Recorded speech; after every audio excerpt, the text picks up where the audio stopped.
Revelations. Gênesis 3, do 1-4. Agora, a serpente era mais sutil do que qualquer animal do campo que o Senhor Deus tinha feito, e ele disse à mulher: Sim, Deus disse, não comereis de toda a árvore do jardim? E a mulher disse à serpente: Podemos comer do fruto das árvores do jardim, mas do fruto da árvore que está no meio do jardim, Deus disse, não comereis dele, nem tocareis nele, para que não morrais. Então a serpente disse à mulher: Certamente não morrereis. Talvez um dos tópicos mais questionados e debatidos entre teólogos e buscadores da verdade seja a aparição da serpente no Jardim do Éden. As serpentes são criaturas únicas, mencionadas em várias passagens da Bíblia em diferentes contextos. Ao longo da história, as serpentes foram adoradas e até hoje existem religiões que se concentram em e oram a deuses serpente. A Bíblia menciona serpentes em várias ocasiões e há muito acontecendo com essas criaturas. Se você for ao hospital e encontrar um médico, provavelmente se deparará com um caduceu ou a vara de Asclépio. O caduceu e a vara de Asclépio são dois símbolos distintos com origens e simbolismos diferentes, cada um com um significado histórico próprio. A vara de Asclépio deriva seu nome e significado de Asclépio, o venerado deus grego antigo da cura e da medicina.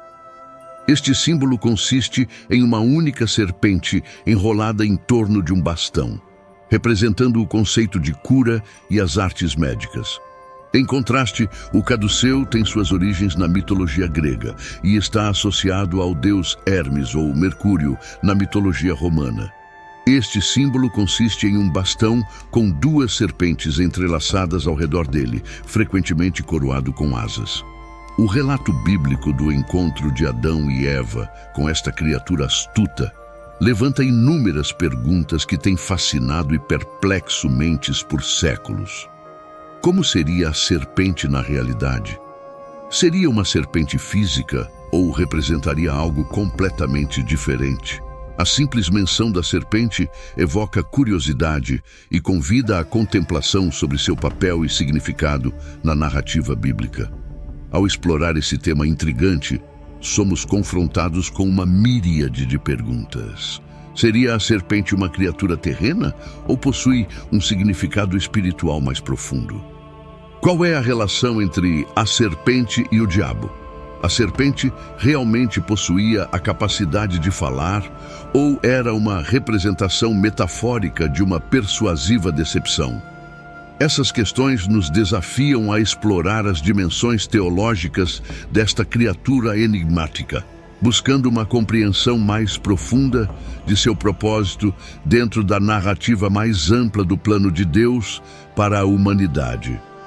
Com este sermão, examinaremos diferentes interpretações sobre a identidade da serpente e deixaremos que você chegue à sua própria conclusão sobre a aparência da serpente. Interpretação 1. Nahash, a serpente brilhante.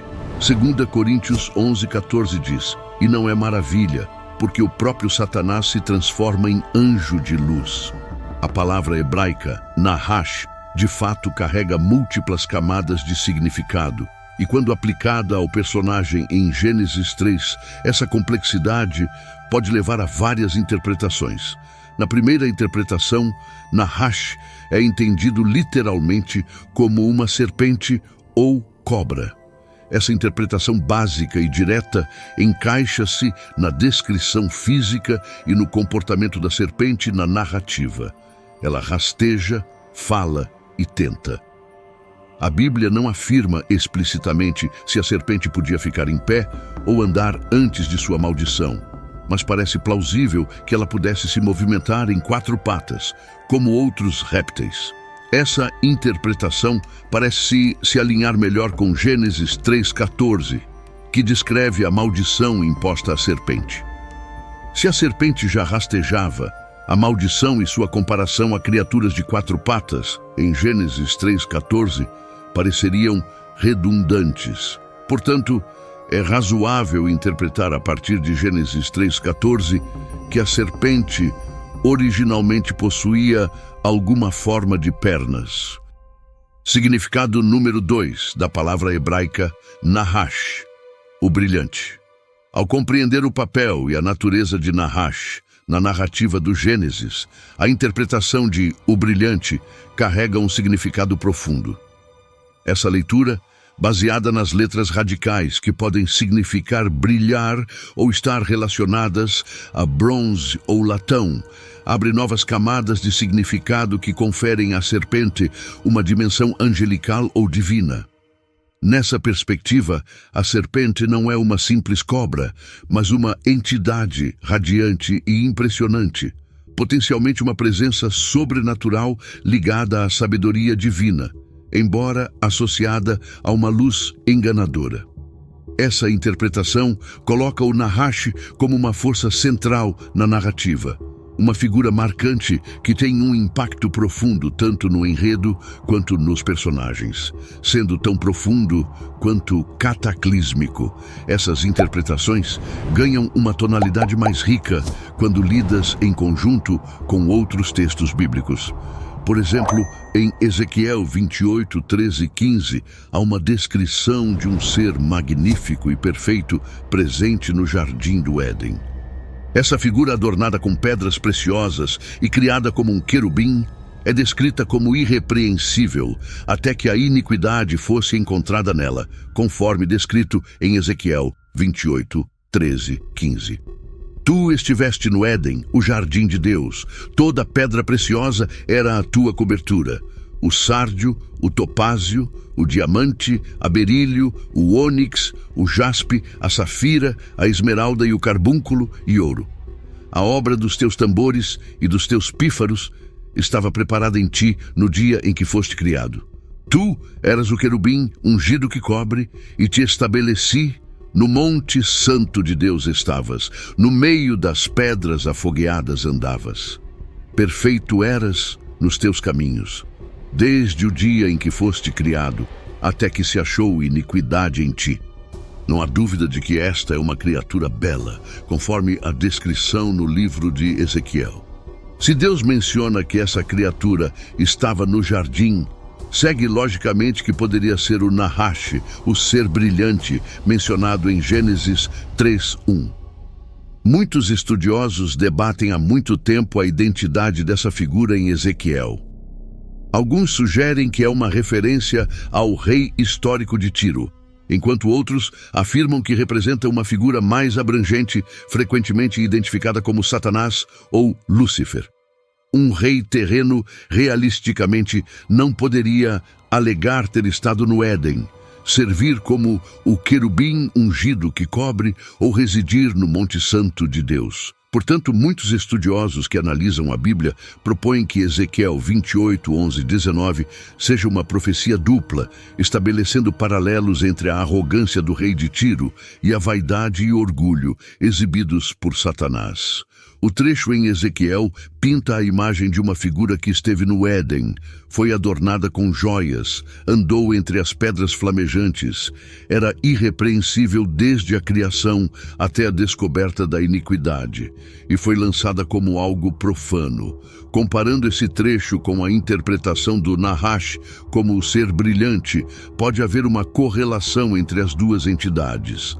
Ambas são descritas como radiantes ou brilhantes, associadas à sabedoria, embora de maneira enganosa ou corrompida, e ambas estão presentes no jardim, jogando papéis na perturbação do paraíso. Essa conexão proporciona uma perspectiva intertextual fascinante que acrescenta profundidade à nossa compreensão desses personagens. Ela insinua uma entidade mais profunda e complicada do que uma simples serpente. O brilhante, conforme esta interpretação, representa então uma figura angelical luminosa, que de alguma forma é distorcida para se tornar uma fonte de engano e pecado. Os defensores da interpretação de o brilhante argumentam que a única evidência textual para essa interpretação se baseia nas letras radicais hebraicas de Nahash, que de fato podem significar brilhar ou estar relacionadas a bronze ou latão. Isso confere à interpretação uma base linguística. A análise intertextual, que vincula o brilhante à figura em Ezequiel 28, adiciona uma rica dimensão intertextual à interpretação. As semelhanças entre as duas figuras proporcionam um arco narrativo mais amplo que percorre vários livros da Bíblia. A conformidade com tradições posteriores, como 2 Coríntios 11:14, e não é de admirar, pois até Satanás mesmo se transforma em anjo de luz. Os argumentos contra a interpretação de O Brilhante são os seguintes. Leitura literal. A leitura mais simples de Nahash é como uma serpente literal. A interpretação de O Brilhante, embora linguisticamente possível, pode ser vista como uma complicação excessiva da narrativa. Variações nas interpretações de Ezequiel 28. A figura em Ezequiel 28 muitas vezes é interpretada como um lamento pelo rei histórico de Tiro, ou como uma figura metafórica representando o orgulho e a arrogância humanos, em vez de um anjo caído ou uma entidade divina literal. Interpretação padrão da serpente, interpretando Nahash no sentido mais literal, significa uma serpente ou cobra real.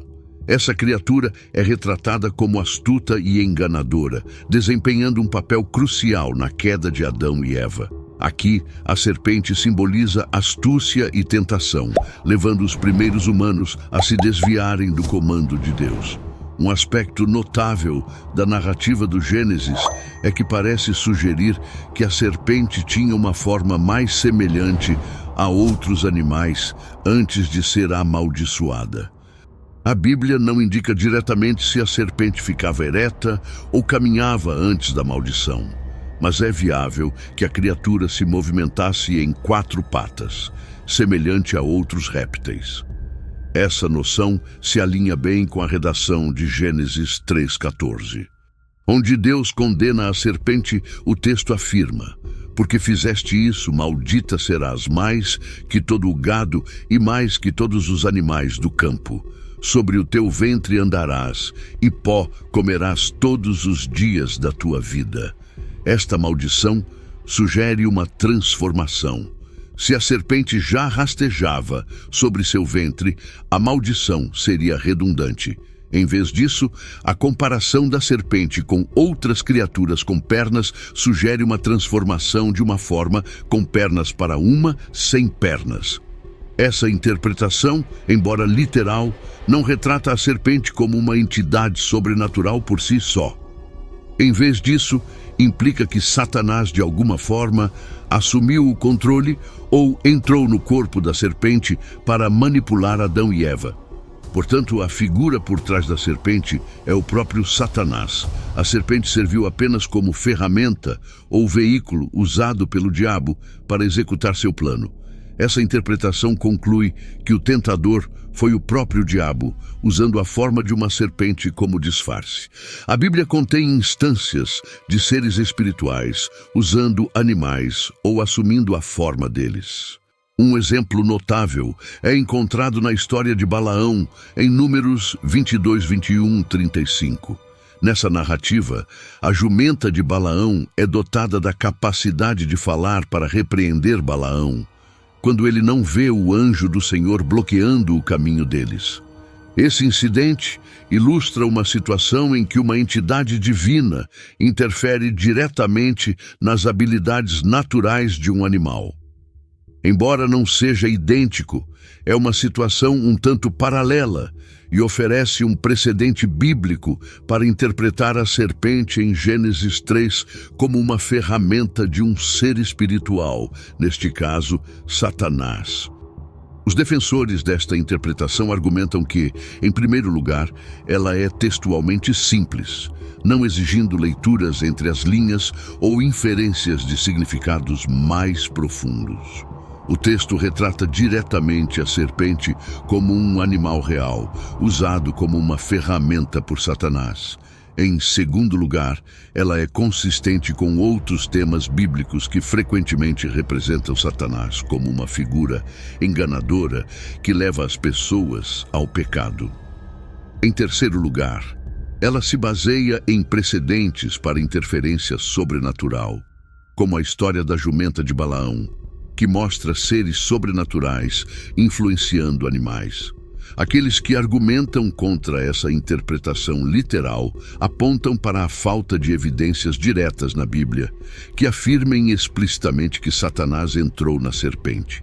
Essa parte da interpretação é inferida e não é diretamente apoiada pelo texto. Além disso, a interpretação não aborda completamente o castigo da serpente de rastejar sobre o ventre. Se Satanás apenas usou a serpente, poderia ser argumentado que o castigo é severo e injustificado. Cada interpretação possui suas forças e fraquezas, e existem muitas mais interpretações sobre a serpente no jardim. Até agora, apresentamos apenas 2 interpretações. Com base nessas interpretações, a qual você se inclina? Inscreva-se no canal, ative as notificações e compartilhe o vídeo. Obrigado por assistir e fique com Deus.